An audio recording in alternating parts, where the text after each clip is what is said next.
రాయలసీమ సాహితీ వైతాళికుడు శ్రీ కె సభా గారి కథా సంకలనం ఈరేడు లోకంలో 3వ భాగం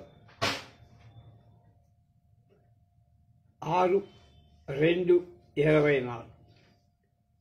ఆర్ వసుంధర గారి కథ న్యాయం.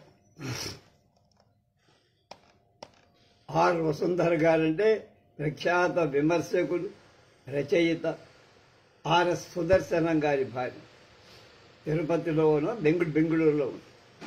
సెషన్స్ కోర్టులో సుబ్బయ్య హత్యా నేరం విచారణ జరుగుతుంది.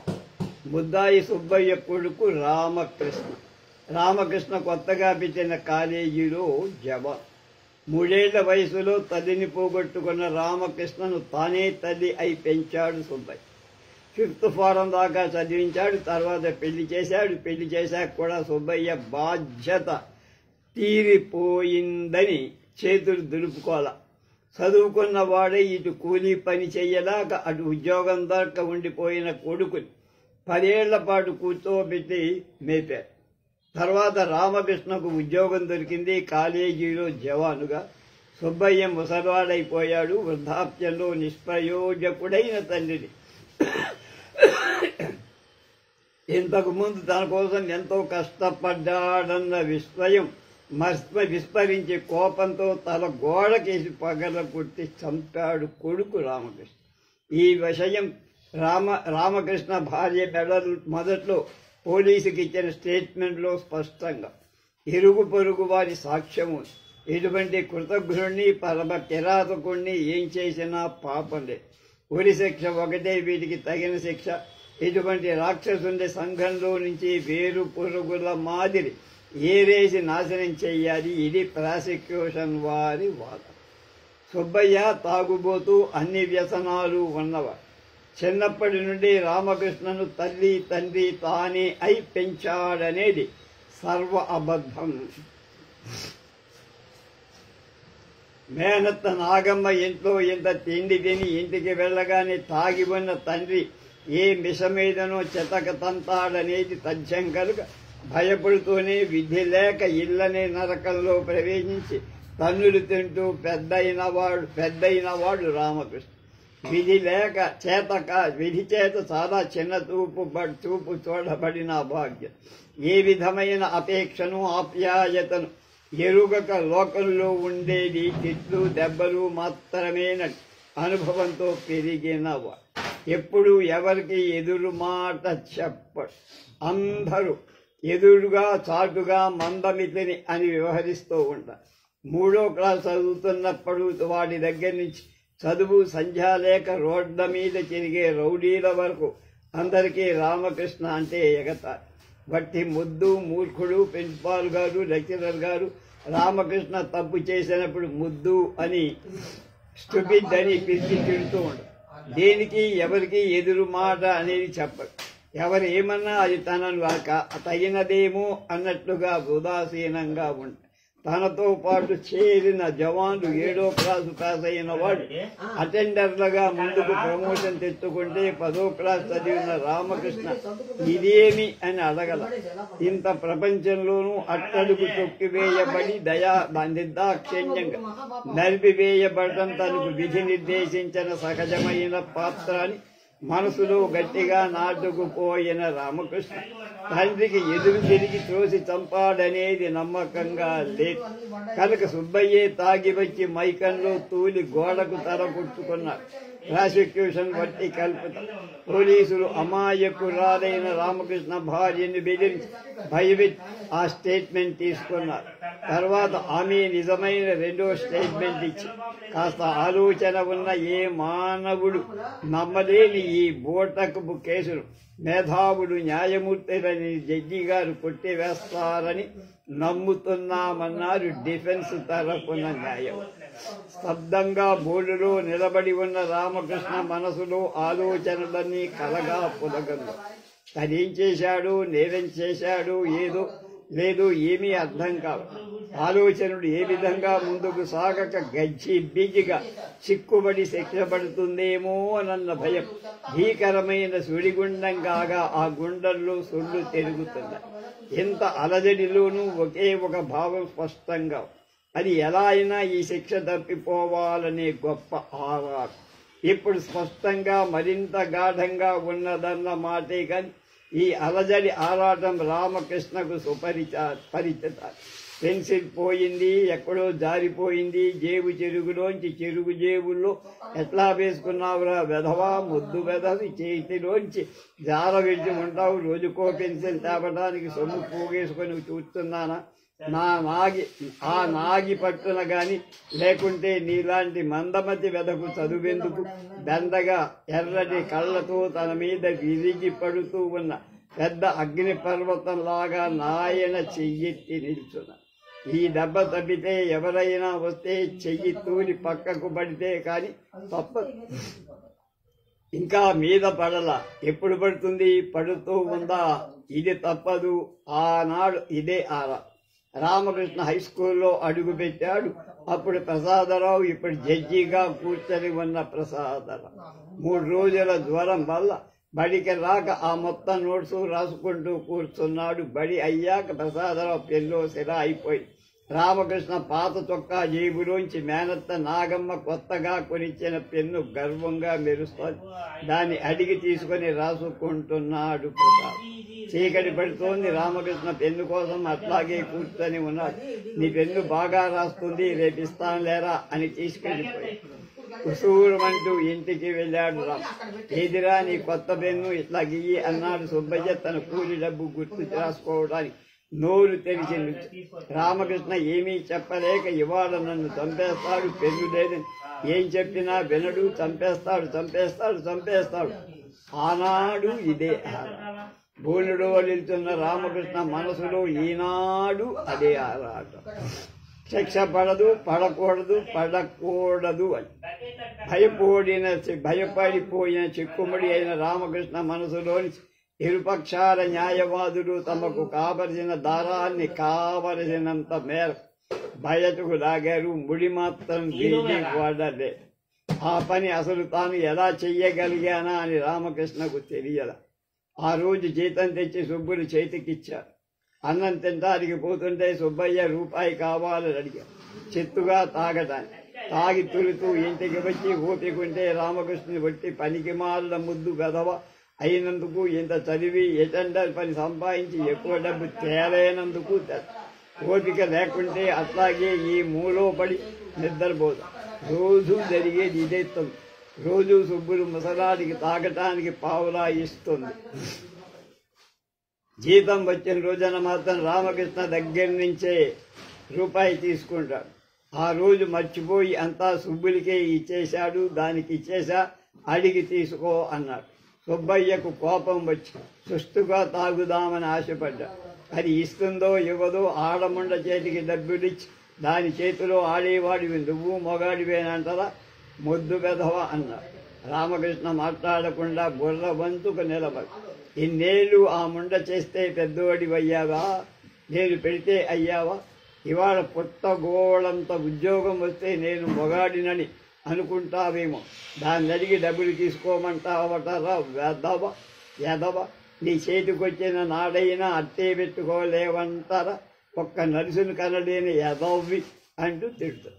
సుబ్బులు కూలికి పోయి వచ్చి అన్నం వండిందేమో అలసటగా నిల్చొని చూస్తాడు. ఎంత గర్వంగా 95 రూపాయలు తెచ్చి దాని చేతిలో పెట్టాడు తాను. రామకృష్ణకు ఆ నాయన మీద ద్వేషం పుట్టుకొచ్చి, నోర్మొయ్యి అన్నాడు సుబ్బయ్య. ఒక్క నిమిషం ఆగి, ఓహో వానపాంబికి కోరలుచ్చినయ్యే ఎప్పుడు అన్నాడు. అంత ఎగతాళి ఒక్క వాక్యంలో ఇమిట్టుతూ, అవునరా ఎదవా, పుట్టు ఎదవి నువ్వు, 10 ఏళ్ళ పెళ్ళయి ఒక్క నలుసుని కన్నాబట్రా, అది చూసి చూసి ఎవరినో తగులుకుంటుంది, నువ్వు ఎదవ మండలే కూర్చో అన్నా. ఇంత ప్రపంచంలో తను ఒక మనిషినని, మొగుణ్ణని, చదువుకున్న వాడిని గుర్తుపెట్టుకొని కాస్త చెప్పిన మాటలు వినేది సుబ్బు. దాని ముందు ముసలాడి మాటలు రామకృష్ణ సహించలేకపోయి ఆవేశంలో పిలికలు గట్టిగా బిగుసిపోయాయి. పళ్ళు గిట్ట గరుచుకుపోయాయి. ఏంటి మళ్ళీ కుయ్ అంటూ ముందుకు ఓన్లే ముసలాడి మాటలకే మంది సుబ్బు. ముందుకు పోయిన రామకృష్ణకు ఒళ్ళు తెలియ ఎన్నో ఏళ్ల నుండి పేరుకుపోయిన ద్వేషానికి ఆవేశానికి కట్ట తెగింది. సుబ్బయ్యను ఒక్క తోపు తోశాడు. తల పట్టుకొని గట్టిగా గోడకేసి కొట్టాడు. అంతే. చంపిదివి కదరా ఎదవా అని అరిచాడు సుబ్బయ్య. ఇరుగు పొరుగు వాళ్ళు వచ్చేసరికి తల తగిలి రక్తం మడుగులో ఉన్నాడు. రామకృష్ణ ముద్దుగా చూస్తూ అక్కడే నిలబడిపోయి ఉన్నాడు. ఏందిరా మందమది ఏమైందిరా అన్న సోములి మాటలతో ఈ లోకంలోకి తర్వాత పోలీసులు సంఖ్యలు గందరగోళం. ఉన్న ఇల్లు కాస్త తలఖా పెట్టి డబ్బు తెచ్చి లాయర్లను పెట్టించింది సుబ్బు.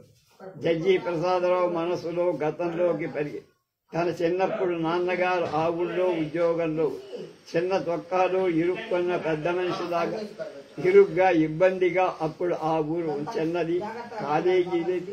ఈ రామకృష్ణ తనకు చాలా మిత్రుడక్కడ. తామిద్దరూ మొదట పరిచయమైన సన్నివేశం బాగా గుర్తుంది. ఆ రోజున తాను బళ్ళు నోట్స్ రాసుకుంటూ ఉండిపోయాడు. ఆలస్యంగా వాడి పెళ్లి పట్టుకొచ్చేశాడు. ఇంటికి వచ్చేసరికి నాన్నగారు బోన్లోని పిల్లలాగా పచారులు చేస్తున్నారు. ఆయన చండశాసనుడు ఆలస్యంగా ఇంటికి వచ్చినందుకు కొట్టాలేమో అని భయం. నోట్స్ రాసుకుంటూ ఉండిపోయానని చెప్పాడు. వేళకు ఇంటికి రావాలంటే రావాల్సిందే. ఈ నోట్స్ ఇంటికి పోయి పట్టుకొచ్చి రాసుకోకూడదా అన్ని వేషాలంటూ పర్వతంలాగా పెద్దగా నిల్చొని తిడుతారు. అంతలో అమ్మ వచ్చింది. అసలే జ్వరం పడి లేచాడు. భయపడిపోయాడు. ఈ 3 రోజుల నోట్స్ రాసుకుంటూ ఉండి ఉంటాడు. కానీ ఇవాటికి ఊరుకోండి అంటే తనను తీసుకెళ్ళిపోయి ఈ మూలాన్ని వాడు చెడిపోతున్నాడు అని అమ్మ మీద కేకలేశాడు నాన్నగారు. ఆ మర్నాడు రామకృష్ణ చెప్పాడు, పెన్ను తేలేదని వాళ్ళ నాన్న బాగా కొట్టాడట. ఆలస్యంగా వెళ్ళినందుకు నన్ను కొట్టబోయాడు మా నాన్న అన్నాడు. నాన్నల నిరంకుశత్వానికి బలి అవుతూ ఉన్న 2 బాలుల పరిచయం అలా. రామకృష్ణ తండ్రి కర్కసత్వం మూర్తీభవించినవా, క్రూరత్వానికి మారు రూపం అనే విషయం తనకు బాగా జ్ఞాపకమే. రామకృష్ణకు అమ్మ లేదు, అంతరాత్మ నెరగని శాసనంలో పెరిగాడు. క్షమా ప్రేమల ఎరుగని శాసనాన్ని ఒప్పుకొని తల ఉగ్గిన మనసు మందమది కాక ఏమవుతుంది? అమ్మ లేకుంటే తను అంతే అయి ఉండేవాడే. ఏమో పాపం రామకృష్ణ. శాసనం అంతరాత్మ పూర్తిగా భిన్నమైన విరండి. అంతరాత్మ ఎరుగని చెడ్డ శాసనం నుంచి క్రూరత్వం పుట్టుకొస్తుంది. శాసనం ఎరుగని అంతరాత్మ నుంచి అరాచకం ఉద్భవి. వ్యక్తికి సంఘానికి కూడా అర్థం చేసుకుని క్షమించే మెత్తని వెన్నలాంటి అంతరాత్మకు గట్టిదనాన్ని ఇచ్చే శాసనం నియం అవసరమే. సంఘం యొక్క స్థితిని బట్టి ఈ 2 ఒక బ్యాలెన్స్ ఏర్పరచుకోండి. అప్పుడు ఏర్పడేది సత్యం. సంఘ క్షేమం దృష్ట్యా ప్రయోజనం దృష్ట్యా ఏర్పడుతుంది. కానీ ఈవేళ దానికి మంచి ప్రతినిధి కాగలిగాడంటే దాంట్లో అమ్మ పాత్ర ఎంత ఉందో నాన్నగారి పాత్ర అంతే.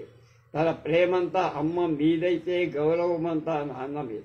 తన మనసే అమ్మైతే అది సువాసన లీనే మంచి గంధపు చెక్క అయితే దాని శ్రీకృష్ణుని మూర్తిగా మలచింది నాన్న. దానికి ఈ విషయం తెలియనప్పుడు తనకి ఇంకా విచక్షణా జ్ఞానం ఏర్పడనప్పుడు తాను నాన్నగారిని ద్వేషించాడు. అమ్మ మెత్తదనాన్ని చూసి కోపగించుకునేవాడు.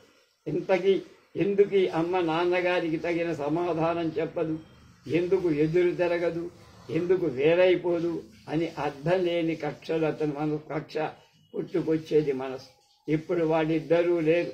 తన జీవితమే వాళ్ళ జ్ఞాపకానికో నందన. అందరూ అంతే. తల్లిదండ్రుల జీవితాలకు వాళ్ళు ఏర్పరచుకున్న భావ సమన్వయానికి సజీవ ప్రతిబింబాలు పెట్టి ఇప్పుడు తన ఎదురుగా ఉన్న సమస్యకు న్యాయమైన పరిష్కారం చెయ్యాలి. రామకృష్ణ పరిస్థితి తనకు బాగా తెలుసు. సుబ్బయ్య గుణము తెలుసు. రామకృష్ణ మీది ఆనాటి అభిమానం తాను మర్చిపోల. బాల్య స్నేహితుడిని చూసి నెత్తూర్చాడు ప్రసాదరావు. ప్రసాదరావు చిన్ననాటి తన ఆప్తమిత్రుడు. తనకు తప్పకుండా గుర్తించి ఉంటాడు. తనను తన తండ్రి యొక్క క్రూరత్వాన్ని బాగా ఎరిగిన ప్రసాదరావు జడ్జిగా రావటం తన అదృష్టం. తప్పకుండా కేసు కొట్టేస్తాడు. తన తప్పేమీ లేదని తెలుసుకుంటాడు. తన తండ్రి రాక్షసుడని బాగా తెలిసిన ప్రసాదరావు రామకృష్ణ మనసులో ఏదో ఆశ, 7 ఏళ్లు కఠిన శిక్ష పడిందని విన్నప్పుడు రామకృష్ణకు అంతా అయోమయమై తన తండ్రి విషయం బాగా ఎరిగిన ప్రసాదరావే తనకి ఈ శిక్ష విధించాడా? ఎందుకు తన మీద ఎవరికీ దయ కలగల? ఎందుకు ప్రపంచమంతా తన మీద కత్తి కట్టింది? ఎందుకు ఎందుకు ఎందుకు అర్థం కాక దిక్కులు చూస్తూ ఉన్నట్టుండి హృదయంలోంచి ఒక పెద్ద ఆర్తనాడు. ప్రపంచంతో బంధం విడిపోయి పిచ్చివాడి బయటికి వచ్చి ఓహ్ అంటూ పెద్దగా ఏడిచాడు రామకృష్ణ.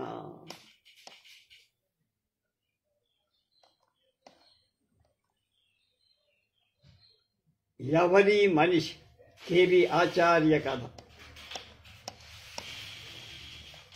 సుమనశ్రీ పోయింది. నా జీవితంలో నేనంతగా ఎప్పుడూ ఏడవలా. సుమనశ్రీ అంటే నాకెంతో గౌరవం. అందంగా ఉంది, మంచి వయస్సులోనూ ఉంది. అందుకని కాదు, ఆమె నేను ఒక కాలేజీ కుర్రాడికి మళ్ళీ ప్రేమించను లేదు. ఇవేమీ కాకపోయినా సుమనశ్రీ అంటే నాకెంతో గౌరవం. జీవితంలో నేను చాలా త్వరగా ముసలాడైపోయా. ఆవిడని ఎలా భ్రమించగలను? నాకు 16 ఏళ్లకే పెళ్ళయింది. 20 ఏళ్లకు నేను 2 పిల్లల తల్లి. 25 ఏళ్లు నిండక ముందే నా మొదటి పిల్లని చనిపోయి అప్పటికి నాకు 4 పిల్లలు. మరుసటి ఏడాది 2వ పెళ్లి. నా మనోదౌర్బల్యం నాకు తెలుసు. అందుకనే నాకు జీవితంలో ఆదర్శాలు లేవు. పరిస్థితులకు బానిసలుగా బతకడంలోనే ఈ జన్మ ముగించుకుంటానని నాకు బాగా తెలుసు. అవును, ప్రపంచంలో అందరూ మహాత్ములే కాదు, నాలాంటి వాళ్లే ఎక్కువ. నా తర్కం అంతా అంతే.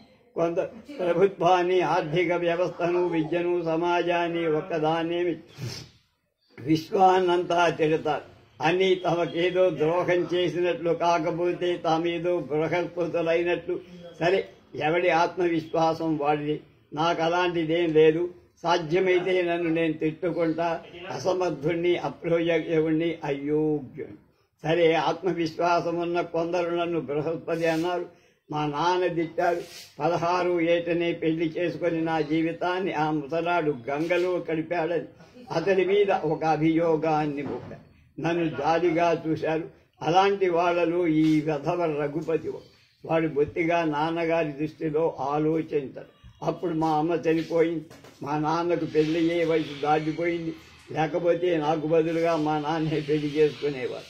అలా అనడం కంటే పిల్లనిచ్చే వయసు దాటిపోయిందన్నారు. మా నాన్న దర్జాగా బతికిన ఘటం అంటే జమీందారి అని అంతలా. స్త్రీ విషయంలో అంటే ముఖ్యంగా మా అమ్మ విషయంలో ఆవిడ మహా అంటే మా నాన్నని చూస్తే దైవంగా లేదక ప్రదయకాల దండధరుడిగా భావించేదన. మా నాన్న అవిచ్ఛిన్నంగా అజాత పరిసమాధానంగా మా అమ్మని 1/2 శతాబ్దం నిరంకుశంగా ఏడుకోరు. ఆవిడ 60 ఏళ్ల క్రితం పుట్టిన మనిషి. ఆవిడకి ఎముకల్లో ప్రాణం, అక్కడెక్కడో దిట్టంగా ఉన్న ప్రాణం. కాబట్టి నిరంకుశాధికారం కింద నిక్షేపంగా 50 ఏళ్లు సంసారం చేసి ప్రజాప్రభుత్వం చూడకుండానే, స్త్రీ స్వాతంత్రాన్ని దర్శించకుండానే కన్నుపోసి నిజానికి మగవాడికి భార్య రాజ్యమంత గొప్ప. సంసారంలో ప్రభుత్వం సాటిగా జరగాలంటే రాజకీయాల్లో ఎన్ని హంగామాలున్నాయో అన్నిటినీ నిలదొక్కోవడం. మా అమ్మ మా నాన్నకి స్వరాజ్యం, ఆయనకి వలస రాజ్యాలు లేకపోరా. అతడి దార్ఢ్యం కాల్తవి అస్తమించగానే వలస రాజ్యాలు స్వాతంత్రాన్ని ప్రకటించాయి. కానీ అమ్మ స్వరాజ్యంగా చివరిదాకా అనుభవించాడు. చచ్చేట్లు అనుభవించాడు. అమ్మ చచ్చిపోయి, పతే దైవమని చచ్చిపోయి, గర్భగుడిలోని మూల విరాట్ అనుకుంటూనే చచ్చిపోయి. ఆవిడ చచ్చిపోయేదాకా తాను అసమర్థుడన్న సంగతి నాన్నకు తెలియదు. ఆవిడ ఆ పీనుగుని బయట తెచ్చుకోవి. పురోహితుడు అయ్యో తెరలు పట్టుకురండి అంటే నాన్న మామూలు ధోరణిలో ఇంట్లోకి పోయి ఏమే రాజ్యం తెరలెక్కడ పెట్టావే అని ఒక మగరాయుడి కేకేశాడు. నిశ్శబ్దంతో కలవచ్చిన వంటింటిని చూసిన తరువాత కానీ తన స్వరాజ్యం చచ్చిపోయిందన్న సంగతి గుర్తుకు రాలా పెద్ద మనిషి. అప్పుడు తను సగం గొంతు చెయ్యన కోడిలా విల్లలాగా కొట్టుకొని, ఇక నేనా సద్గతి దాతని, ఒక్కదాని పుత్రుణ్ణి, ఒక పుత్రుడు. అప్పటికే మా నాన్నలో సగం మగరాయుడు అనిపించుట, అమ్మకి నాన్నలో సగం నేను. స్కూల్ ఫైనల్ రెండోసారి తప్పి దాటుకోవడానికి విశ్వ ప్రయత్నం చేస్తాం. గధవ యవ్వనం దోరగా ఉంది. పడుతనంలో ఉన్న గాడిని కూడా అందంగా అవుపించే చండాలపు యవ్వనం. ఏం చేయం? అమ్మ చచ్చిపోయిన తర్వాత కానీ ఆడదిక్కులేని కొంప పాడిపడిన హంపి దిబ్బలాంటిదని తెలిసింది. మా నాన్నని తిట్టే వాళ్ళకి ఎంతో తేలిగ్గా తెలుసు. బొత్తిగా ఆయన దృష్టిలో కనీసం పరిస్థితుల దృష్టిలో ఆలోచన. బ్రతుకంటే ఆదర్శాలే కాదుగా మరి ఎన్నో సౌకర్యం.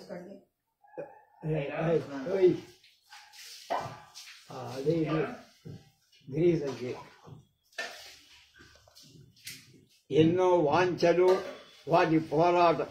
బ్రతుకంతా అంటే మరి ముసలిదంలో ఇంటి పనులన్నీ చేసుకుంటూ వండుకొని చావడం ఎంత కష్టమో ఆదర్శాలు వాళ్ళు చెప్పే వాళ్ళకి ఏమర్థమవుతుంది. మా నాన్న నాకు పెళ్లి చేశాడు, అందులో ఆయనకు స్వార్థం లేకపోలా. స్వార్థం లేనివాడెవడు లోకంలో? అసలు బతుకే స్వార్థం. కీర్తి గట్రా మాత్రం స్వార్థం కాదా? అది మరొక రూపం. ఇక రెండోదిగా లోకం నన్నంటుంది, ఎందుకు పెళ్లి కొప్పుకున్నా? ఏం చేయను? ఆషాఢ మేఘంలా దిట్టమైన యవ్వనం, బరువైన మగతనం, ఇదంతా ఎందుకు? అదో అణుబడోనా కమ్ముకొచ్చేసి 30 ఏళ్లకి ముసలివాడైపోయిన నేను 16 ఏళ్లకే పండు యవ్వనంలో బాధపడతా. కోరిక కొల్లో కోజులుండవుగా మరి. ఉన్న రోజుల్లో అందుబాటులో ఉన్న కోరికల్ని తోసేసుకునే ఓపిక నాలో లేదని ముందే చెప్పాను. ఆదర్శాలు లేవు నాకు. 5 సంసారాలున్న అద్దె కొంపలో బతికిన నాకు నియమాలు ఎట్లా ఉంటాయి? అద్దె కొంప కంటే అవో చిత్రమైన వ్యూహ, సున్నితమైన ఉదాత్తమైన ఆశయానికి చుక్కెదురని రఘుపతి అనేవాడు. జీవితాన్ని అర్ధనగ్నంగా పశుత్వానికి సమీపంగా తీసుకుపోయే వింత శక్తులు అద్దె కొంపల్లోనే చాలా ఉన్నాయని రఘుపతి ఏవేవో చెప్పాడు. ఎదురొచ్చిన శక్తులు ఎదురు తిరగడం జీవితంలో అలవాటు పడలేదు నాకు. జీవితంలోని కష్ట సుఖాలు, వాంఛలు, విరక్తులు, వ్యవహారాలు అన్నీ సంకులంగా జరిగే రంగస్థానాలు నిర్విరామంగా వీక్షించే ప్రేక్షకుడుగా నా జీవితాన్ని గడిపేశా. చీకటి ప్రేమించడం, వికారాన్ని అభిమానించడం, వెగటినులొట్టలు వేసుకుని తీయగా తాగడం, జీవితంలోని గురికిని శ్రీసూర్ణంగా లేపనం చేసుకోవటం అలవాటైపోయి జీవితం అంటే ఏమిటో తెలిసిపోయింది. వచ్చిన ప్రతిదాన్ని ప్రేమించడం మాత్రమే నేర్చుకోవాలి. ఏవగించుకోవడం, ఎదురు తిరగడం నా ప్రకృతిలోనే లేదు. అందుకని నేను నా 16 ఏటని ఆ అద్దె కొంపలోనే ఇంచుమించు స్వయంగా నా భాగేశ్వరుని ఏరుకున్నాను. దాన్ని మా నాన్న ఎంతో ఆలస్యంగా ధర్మబద్ధం చేసి ముడేశాడు. అప్పటికే నా భాగేశ్వరికి 3వ నెల. మా నాన్న గొప్ప సౌలేదు. అతడు ఆ పని చేయకపోయి ఉంటే మనశ్శాంతి లేక 3వసారి కూడా స్కూల్ ఫైనల్ తప్పేవాడు. ఇక పై చదువుల మాట భగవంతుడే. ఎలాగైతేనే నా భాగేశ్వరి నేను పెళ్లి చేసుకున్నా. బ్రతుకులో కాలుని నిలబడటం ఇలాంటివి పెళ్లికి ముందేదో ఉండాలట. ఏవో ఎన్నైనా ఉంటాయి. వాంఛలకేమిటంతూ? వాంఛలే మంచివి కానప్పుడు వాంఛలలో ఆదర్శాలేవి? ఆ ఆదర్శాల కోసం అందుబాటులో ఉన్న కొద్దిపాటి సుఖాలని వదులుకోవటం గొప్ప అని అందరినం. ఆ ఆదర్శాలను అందుకోలేక ముందే ముసలాళ్లవైపోయి బతుకంతా ఎండిన రోడ్డులా మార్చుకోవటం. ఏమిటో ఆదర్శాలు నాకవి అక్కల. ఆదర్శమైన ప్రేమ ఎడబాటుతోనూ ఆత్మహత్యతోనూ పరిసమాప్తమవుతుందట. మరి నా భాగేశ్వరి నేను పెళ్లి చేసుకున్నా. అది ఆదర్శమైందో కాదో భాగేశ్వరితో కాపురం చెయ్యటం స్వర్గం. ఇక మా దాంపత్య జీవితం 5 సంసారాలున్న అద్దె కొంపలోనూ అర్ధనగ్నంగానే సాగినా ఎంత ఆనందం! నేను సుఖాన్ని అనుభవించా. సుఖాలకి పరిపూర్ణత ఎక్కడి? సినిమాల్లో చూసి అలాంటి పలకటిళ్ళు లేవు, కాశ్మీర్ విహారాలు లేవు అని ఎక్కడికెక్కడో అరుడు తాచుకుంటే అది ఆదర్శం. మురికిలో పుట్టి మురికిలోనే చచ్చే వాస్తవ జీవితానికి అలవాటు పడకపోతే అసలు సుఖమన్నది స్వర్గంలో కూడా ఉండదేమో. ఎక్కడికక్కడ గీత గీసుకొని ఇది సుఖం అనుకోవాలి కానీ సుఖం లేనిదెక్కడ. నేను సుఖంగానే ఉన్నా. 4 ఏళ్లలో 2 పిల్లల్ని కంది భాగేశ్వరి. ఇక సుఖమంటే ఏమిటో నాకు అర్థం కావటం. ఆకాశ చిత్రాలను చూసి అందుకోవాలనే ఆశ నాకే లేదు. ఆనందంగానే ఉంది నాకు. భాగేశ్వరికి 2 సార్లు పెళ్లి పోసి మా నాన్న చచ్చిపోయాడు. అమ్మ చచ్చిపోయిన తర్వాత నాన్న సింహాసనం పడి గొప్ప గొప్ప వాళ్ళే అవిచ్ఛిన్నంగా జీవితాంతం సింహాసనం మీద కూర్చోలేదుగా. జీవితం అంటే అనుభవాల పరంపర. ఆ పని ఈ పని చేయటంలో ప్రారంభమై చివరికి నా భయగేశ్వరి పురుడు పోసేదాకా కర్మవీర్యాన్ని సాధించాడు నాన్న. చివరి గడియల్లో నాకు నా పెదానికి చేతనైంత చాకిరీ చేశారు. పొలిటిల్లు వంటిల్లు తెగ తిరిగారు. 2 మనవరాళ్ళు ఆనందంతో చూశారు. హఠాత్తుగా గుండె ఆగి ఒక రోజున చనిపోయాడు. అతడి రుణం నేను ఎలా తీర్చుకొని, అతడితో పాటు అతని పెన్షన్ కూడా దెబ్బలో కలిసిపోయింది. ఆ రోజున వచ్చిన ఏడ్పును తమాయించుకోలేకపోయాను. ఏడ్చి ఏం లాభం? నాన్న చచ్చిపోయాడు, తిరిగి రా. నా భాగేశ్వరి వంటదైపోయి అన్ని పనులు తానే చేసుకునేది. నా భాగేశ్వరి ఎంత మంచిది! తన సర్వస్వం నాకు అర్పించి శక్తిని, అభిమానాన్ని, శరీరాన్ని, సర్వం అలా అంత అర్పితం చేసుకున్నప్పుడు వాటిని పోషించడం నా వంతు కదా. మరి అంత నిస్వార్థంగా తాను ఉన్నప్పుడే నేను ఎలా ఊరుకోగలను? ఆవిడకు చన్నీళ్లు వేనీళ్లుగా సహకరించడంలో నా మగతనం ఏ ఎత్తులోనో కొట్టుకుపోయిందని, నేను భార్యా విధేయునని అద్దె కొంపలో ఉన్న మగరాయుడు కొందరు చెవులు కోరుకున్నారు. కూయనీలే, ఎందులో పోయిందేముంది? ఈ అద్దె కొంపలోని మగడాండ్రు ఆ పురుష పొంగవుల గురించి చాటు మాటున ఏమనుకుంటారో వింటే వారి మగసరి గాలికి ఎగిరిపోదా? ఆ మగరాయుడు ఒక రోజున ఉడికిన కూడి తిని తప్పోయారా? వాళ్ళ శ్రీమంతులు ఒకటే నమ్మకం. శ్రీమంతులు ఎలాగూ హోటళ్ళున్నాయి, మరి నేను ఒక్కరోజైనా పూర్తి వంటకాండే తనతేను.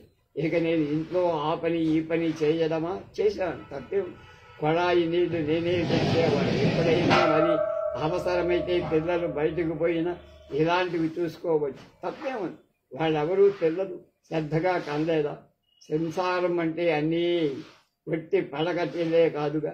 నా భాగేశ్వరికి నేను చేసిన సహకారం ఏ పాటిది?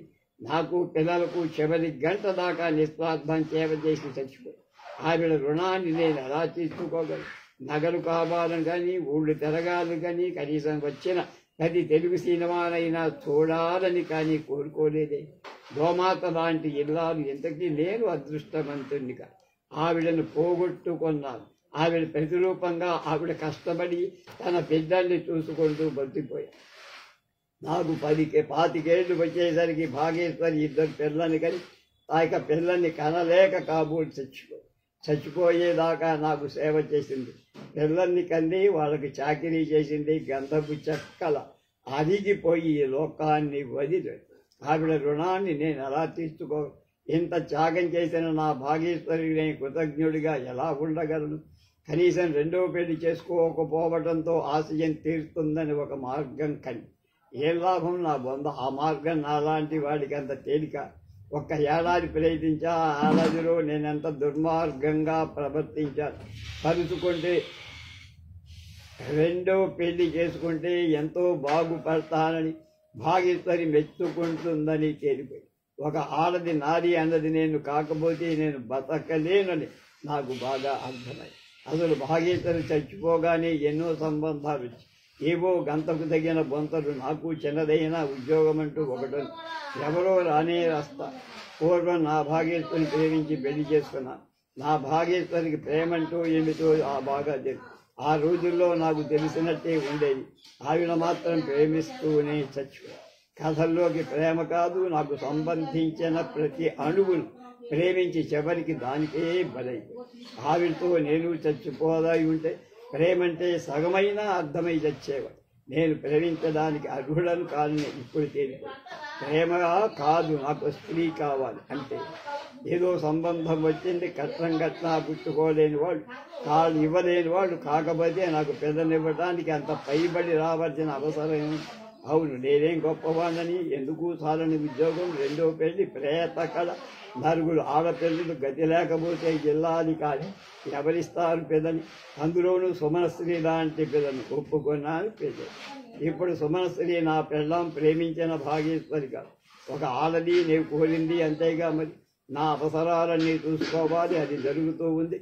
నా పిల్లల అవసరాలన్నీ చూసుకోవాలి, అది జరుగుతుంది. ఇంకేం కావాలి నాకు? నలుగురు పిల్లల్ని కన్న తరువాత జీవితం మురికి కాలువల్లో కొట్టుకుని అరిగిపోయిన తర్వాత నాలో ఎంత ఉత్సాహం, ఎంత అందం, ఎంత శక్తి ఉంటాయో నా సుమన స్త్రీని విమర్శించే లోకానికి ఏం తెలుసు.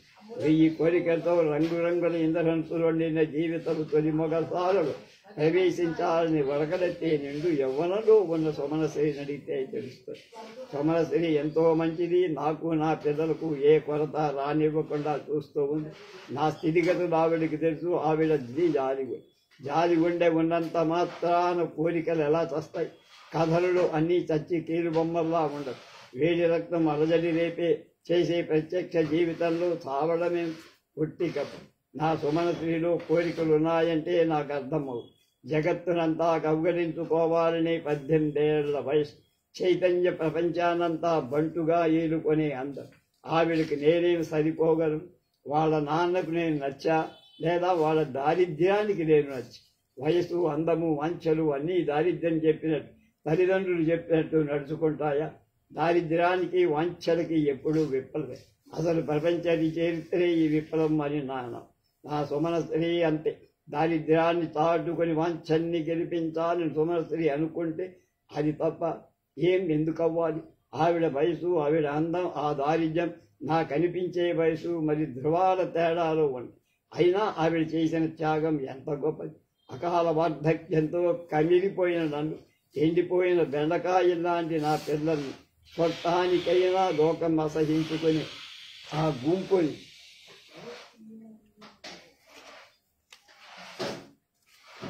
బ్రహ్మరామ నామలు కలిస్తే బ్రహ్మరామ లేదు ఇక్కడ. ఎవరు? ఏ బ్రహ్మరం? ఈ బ్రహ్మరం నాకున్నాయి. మన బ్రహ్మరామ బాసుబాడు చెల్లి అక్కయ్య చెప్తాను. వాసు చెప్తారు. అదే చెప్తారు. మిగతా అంటే అవే మాకు. ఈ మంచితనం ఎందుకు కనిపించదు? ఇక ఆవిడ వ్యక్తిగతమైన కోరికలా ఎన్నో ఉన్నాయి.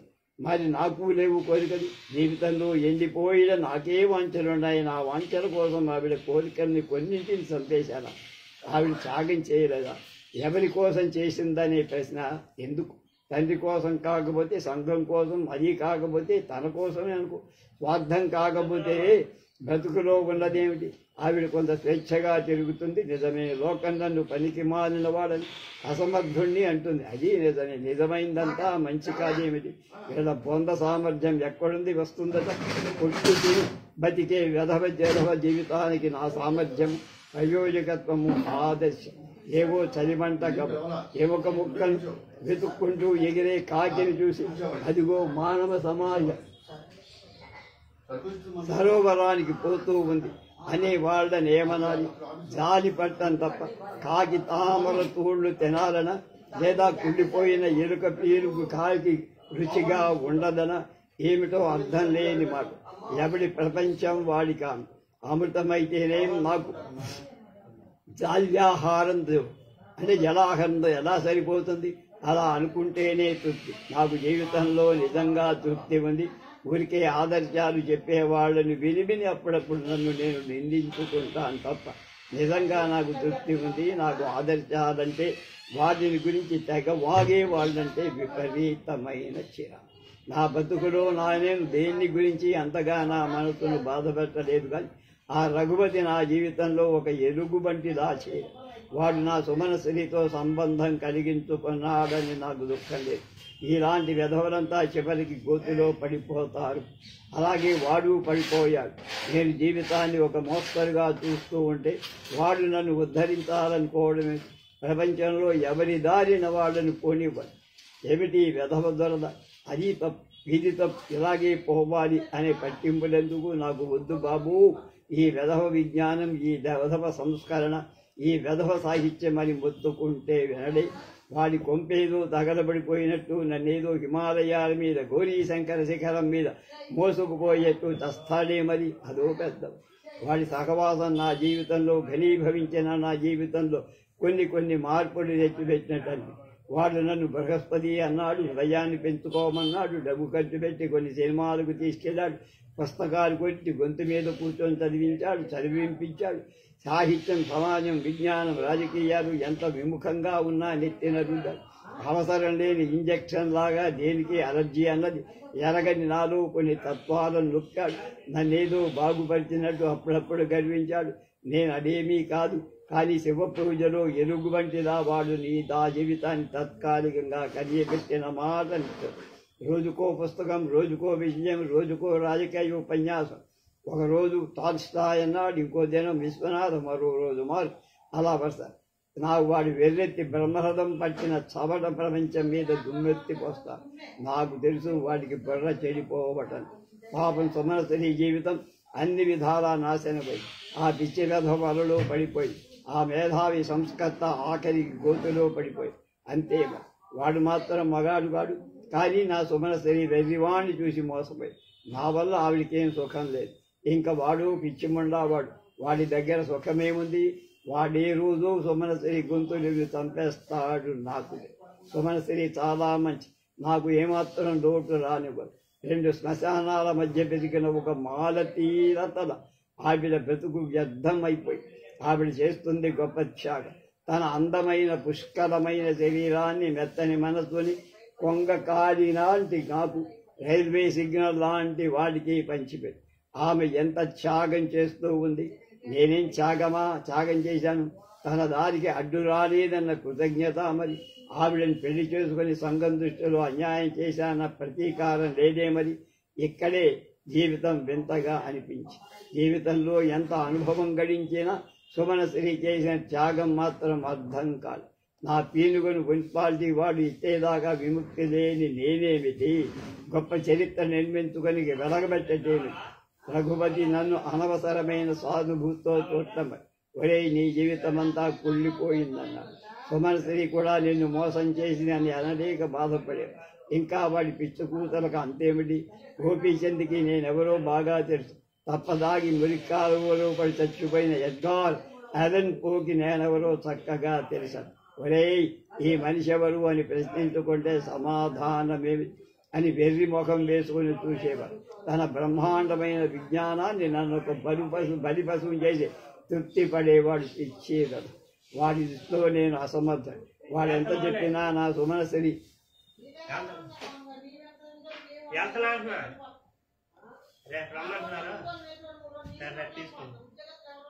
ఆ రోజు రాత్రి తలుచుకుంటే నా గుండె నీరైపోదు. పిల్లలంతా నిద్రపోయారు. అద్దె కొంపల్లో వాడు కూడా లోపలెక్కడో పడుకుని ఉన్నారు.